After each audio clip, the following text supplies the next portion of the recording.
नमस्कार दोस्तों, जैसा कि आप लोग जानते हैं कि वेद आईएएस और अथर्व आईएएस दोनों एक अलग अलग संस्थान कर दिए गए और अथर्व आईएएस एक पूर्णतः हिंदी माध्यम का संस्थान है और वेद आईएएस पूर्णतः इंग्लिश माध्यम का संस्थान है। तो अगर आपको इंग्लिश मीडियम पढ़ना है तो वेद आईएएस, जो कि शाम को 3 बजे से क्लासेज इसकी स्टार्ट होती हैं। अगर आपको हिंदी माध्यम पढ़ना है तो वो है अथर्व आईएएस। इसकी सुबह 9 बजे से क्लास 9 से ये 1 बजे तक चलता है संस्थान। हिंदी माध्यम अलग, अंग्रेजी माध्यम अलग, दोनों संस्थान ही अलग है। हम आपको आज की क्लास में करंट अफेयर्स पढ़ाएंगे। जैसा कि पहले भी हम बता रहे थे कि आपको हिंदी माध्यम और अंग्रेजी माध्यम में दोनों में करंट अफेयर्स उपलब्ध कराए जाएंगे, अलग अलग संस्थानों में अलग अलग करंट अफेयर्स। हिंदी माध्यम में ये जो करंट अफेयर्स है ये आपका हम साल भर का करंट अफेयर्स लेंगे, लेकिन अभी मंथ वाइज करंट अफेयर्स चल रहा है। धीरे धीरे हम इसको करके आपको लमसम डेली करंट अफेयर्स देंगे, 2 से 3 से 4 टॉपिक, और ये जा कर के महीने में आपके आखिरी तक में आपके पास 30 दिन का करंट अफेयर्स हो जाएगा, लमसम 30 दिन का। इस करंट अफेयर से आप लोगों के क्वेश्चंस बनेंगे, कैसे बनेंगे वो सब हम समझाएंगे। और क्योंकि ये एग्ज़ाम के लिए कुछ करंट अफेयर बहुत उपयोगी है और आप लोगों के प्री और मेंस दोनों में ये काम आएगा। तो स्टार्ट करते हैं करंट अफेयर्स में। ये करंट अफेयर्स जो हम आज आपको बताने जा रहे हैं ये रिलेट करता है आपके इन्वायरमेंट एंड इकोलॉजी से, यानी पर्यावरण से आपका ये रिलेट करेगा। पर्यावरण से रिलेट करने का इसका कारण भी है क्योंकि अभी हाल ही में न्यूज़ में पर्यावरण और क्लाइमेट चेंज जो है इसके बारे में काफ़ी चर्चा में था ये मुद्दा, और कुछ सम्मेलन भी हुए थे और पर्यावरण में क्या क्या हुआ है और उसको बचाने के लिए जो भारत सरकार की तरफ से जो पहल की जा रही है वो कितनी उपयोगी है वो भी देखना जरूरी है।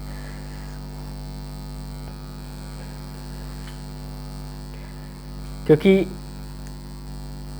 यूक्रेन और रशिया के वॉर के बाद आप लोगों ने देखा है कि भारत जो है तेल का आयात ज़्यादा कर रहा है और उसे स्टोर कर रहा है रशिया से। इससे क्या होता है? इससे यही होता है कि अपना भंडारण करना ज़रूरी भी है, लेकिन हमारी गवर्नमेंट ने एक लक्ष्य रखा था कि 2022 नवंबर तक हम 10% एथनॉल पेट्रोल में मिक्स कर देंगे। तो अब ये जो प्रोसेस है, जो इसका प्रक्रिया है पेट्रोल में मिक्स करने का एथनॉल, गवर्नमेंट ने इसको 5 महीने पहले ही पूरा कर लिया था, जुलाई में। इसी चीज़ पे हम चर्चा करेंगे कि ये इथेनॉल मिक्स करने का क्या प्रोसेस है, इथेनॉल क्यों मिक्स किया जाता है, उससे फ़ायदा क्या क्या होगा, क्या नुकसान है, बनाने में क्या इसमें कंपोजिशन और केमिकल कंपोजिशन क्या यूज़ होता है, रासायनिक विधि क्या है, ये सब हम देखेंगे इसको आपके इस क्लास में। अगर नॉर्मल तरह से देखा जाए तो रसायन बनाने की ये जो क्रिया है, जिसे हम अगर देखें तो एथनॉल ब्लेंडिंग बोलते हैं, यानी कि एथनॉल को पेट्रोल में मिक्स करने को इंग्लिश में हम इसे एथनॉल ब्लेंडिंग बोलते हैं, लेकिन हिंदी में एथनॉल मिश्रण कहा जाएगा इसे। इस लक्ष्य को हमने प्राप्त कर लिया है। इस लक्ष्य को प्राप्त करने के बाद गवर्नमेंट का एक अलग लक्ष्य तैयार हुआ है कि 2025 से 2026 तक, अभी तक तो हमने 2022 तक सिर्फ 10% का लक्ष्य रखा था, अब इसी लक्ष्य को हम डबल कर रहे हैं, यानी कि 20% का करने जा रहे हैं और जो कि हम 2025 से 2026 तक इसको प्राप्त कर लेंगे।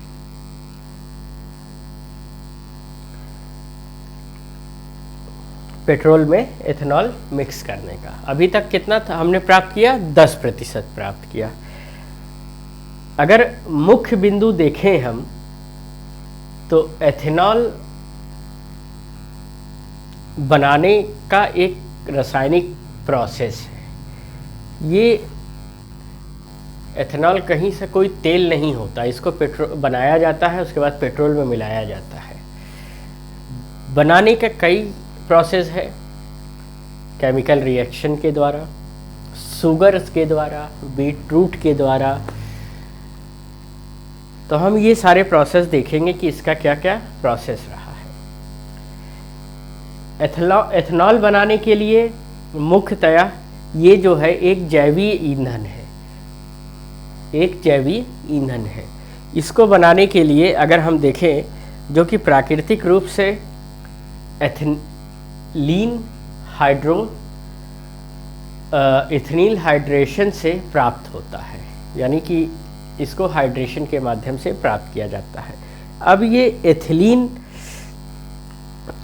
हाइड्रेशन क्या है जिससे हम एथेनॉल प्राप्त करते हैं?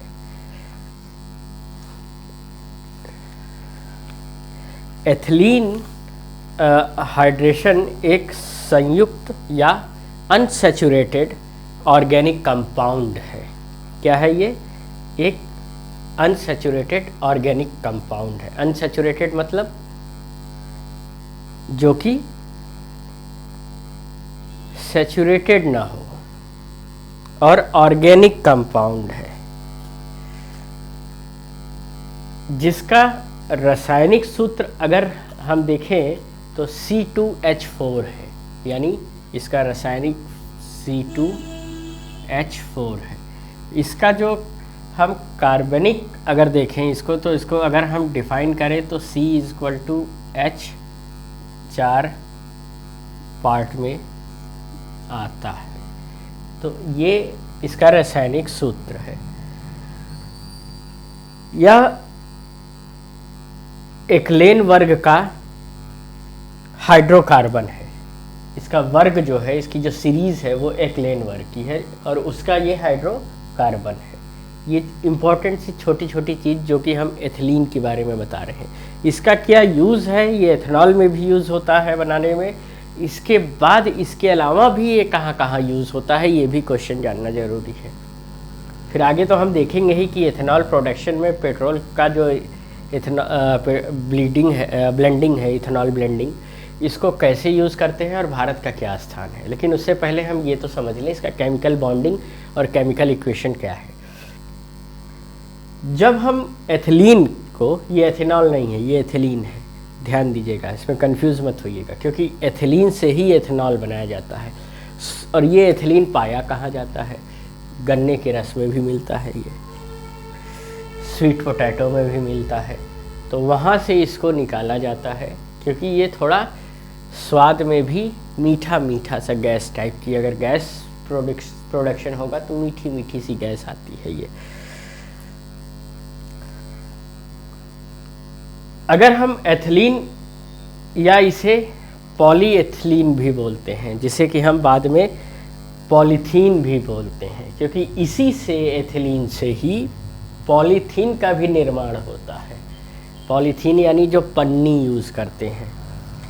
अभी इसका जब हम आगे पढ़ेंगे कि मॉलिक्यूलर एटॉमिक मास क्या है, एटॉमिक वेट क्या है, इसकी बॉइलिंग पॉइंट क्या है, इसकी मेल्टिंग पॉइंट क्या है, तब हमें धीरे धीरे समझ में आएगा कि इसकी डेंसिटी क्या है, तो किस आधार पर ये बनता है, कैसे बनाया जाता है, तब उसमें पूरी तरह समझ में आ जाएगा।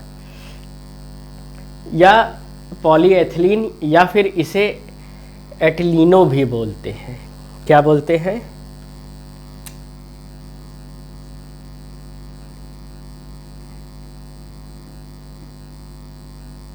एटिलीनो,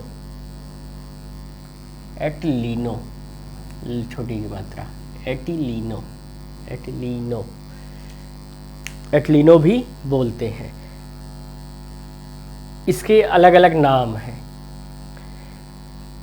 व्यापक तौर से अगर देखा जाए तो यह एक हार्मोन्स है जो कि प्लांट के ग्रोथ में मदद करता है।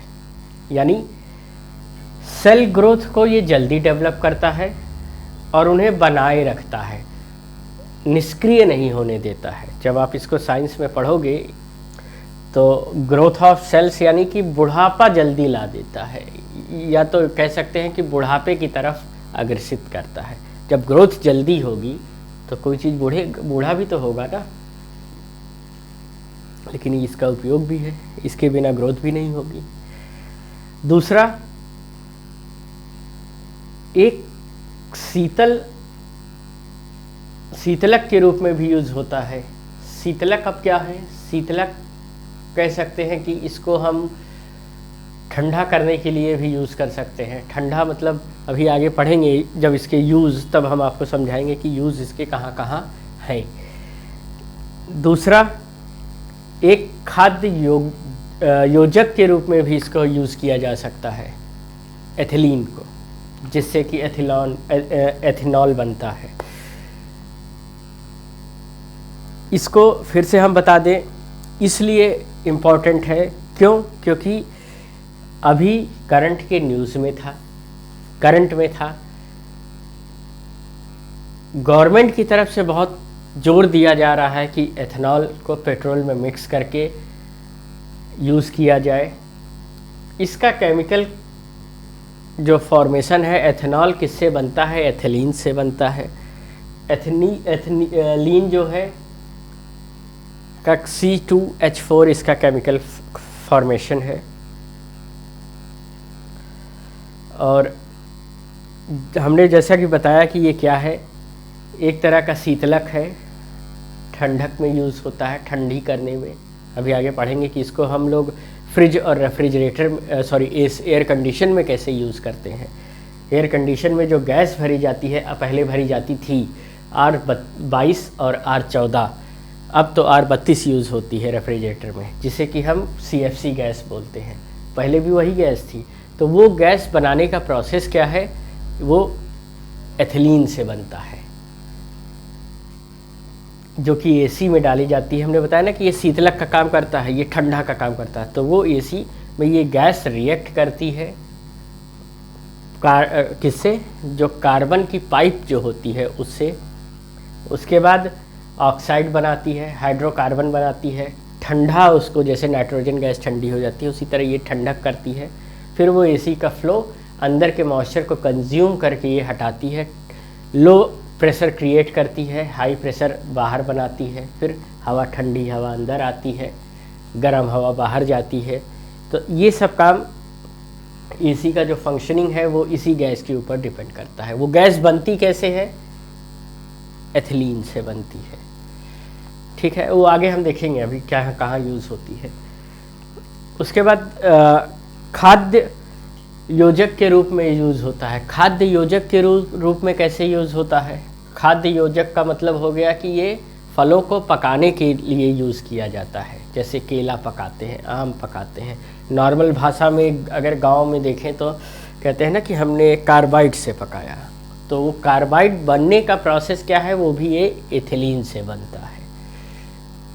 बहुत ज़रूरी है। इनडायरेक्ट क्वेश्चन ही सही, but UPSC is going to ask from this particular topic. दूसरा, ये जो अब ये एथिलीन है, ये रंगहीन गैस है, यानी it is a colourless gas. रंगहीन, इसमें कोई रंग नहीं होता, और एक मीठी सी गंध आती है, जो हमने पहले भी बताया था। और ये एक हल्का मीठा मीठा स्वाद होता है इसमें। और हवा में ये तुरंत जो है रिएक्ट करती है बहुत तेज़ी से, क्योंकि ये एक फ्लेमेबल गैस है। ये जलनशील है, बहुत जल्दी से आग पकड़ती है, और हल्की भी होती है।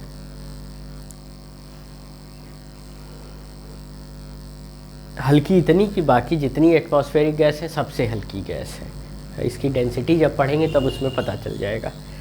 लंबे समय तक गर्म और आग के संपर्क में आने से जिस कंटेनर में ये रहती है उसमें ब्लास्ट भी कर सकती है।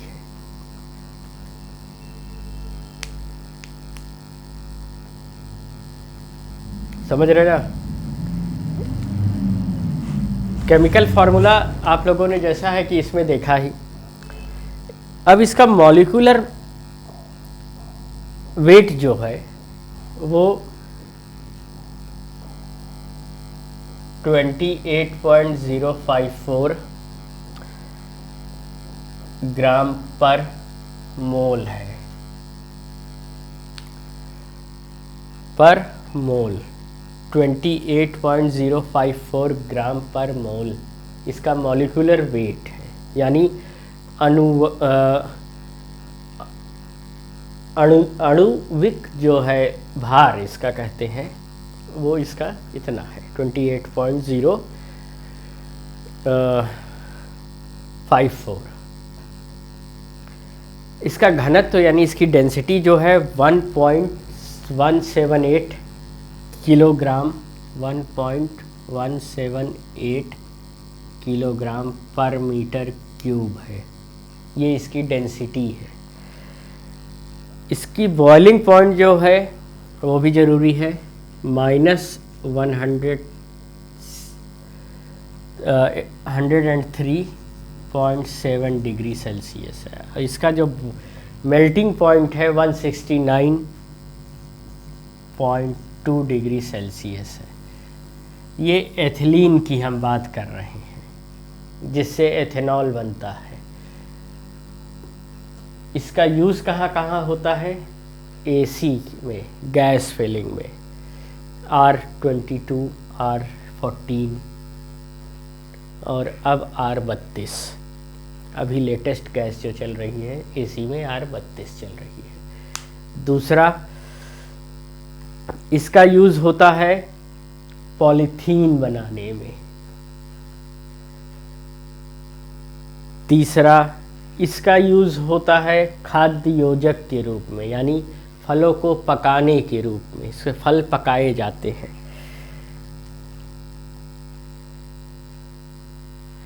इसके बाद इसका यूज होता है प्लांट के ग्रोथ में, सेल ग्रोथ में, प्लास्टिक के उत्पाद बनाने में, क्योंकि ये हार्ड होता है। हार्ड कैसे होता है?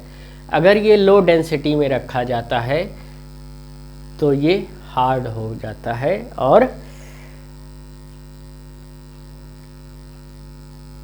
इससे प्लास्टिक के तार बनाए जा सकते हैं। क्यों? क्योंकि ये बैड कंडक्टर ऑफ इलेक्ट्रिसिटी होता है, इलेक्ट्रिसिटी को पास नहीं होने देता। प्लास्टिक है, अरे भाई प्लास्टिक से इलेक्ट्रिसिटी पास नहीं करेगा, इसीलिए हाई डेंसिटी में रखा जाता है अगर इसे, तो ये सॉलिड प्लास्टिक बनता है, जिससे हार्ड प्लास्टिक की चीज़ें बनाई जा सकती हैं। जैसे ये भी एक पॉलीमर है, यानी पॉलीथीन का ही पार्ट है, तो इसे पॉलीएथिलीन बोलते हैं। पॉलीएथिलीन ये हार्ड प्लास्टिक है, हाई डेंसिटी की वजह से बना है।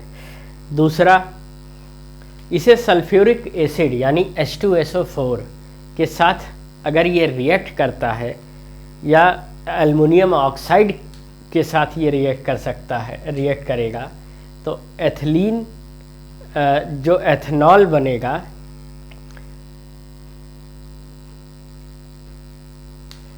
वो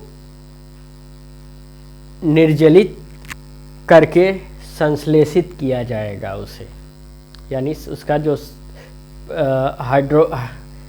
हाइड्रोफिकेशन है ना, कार्बनिफिकेशन किया जाएगा, वो अगर इससे रिएक्ट करेगा तो यही बनाएगा। इसके बाद इसको पेस्टिसाइड्स की तरह यूज़ करते हैं, यानी इसको शाकनाशी की तरह भी यूज़ किया जाता है। दूसरा, तंबाकू के इलाज में भी इसका यूज़ किया जाता है, एक एजेंट के इलाज में के एक एजेंट के रूप में ये काम करता है। एनीस्थीसिया देने में भी इसका यूज़ किया जाता है, एनीस्थीसिया जिसका बनता है वो भी, क्योंकि ये बेहोश करने के लिए भी बनाई जाती है। दूसरा, धातुओं की वेल्डिंग के भी यूज़ होता है, जो मेटल की वेल्डिंग की जाती है। क्यों? क्योंकि ये हाईली फ्लेमेबल है, ऑक्सीजन के कांटेक्ट में आते ही इसकी जो रिएक्शन है, यानी कि जो वेल्डिंग पावर है उसका, वो टेम्परेचर बढ़ा देता है, यानी कि 3000 डिग्री 6000 डिग्री सेल्सियस तक ले जाता है, जिससे कि वेल्डिंग में मदद मिलती है, क्योंकि वहाँ पर हमें हाई टेम्परेचर की ज़रूरत होती है। ये छोटा सा इसका यूज़ था एथिलीन का, जिससे कि एथेनॉल बनता है, और इसी एथिलीन को भारत में यूज़ किया जा रहा है एथेनॉल बनाने के लिए, पेट्रोल में डालने के लिए। अब एथेनॉल के यूज़ में भारत का 5वां स्थान है।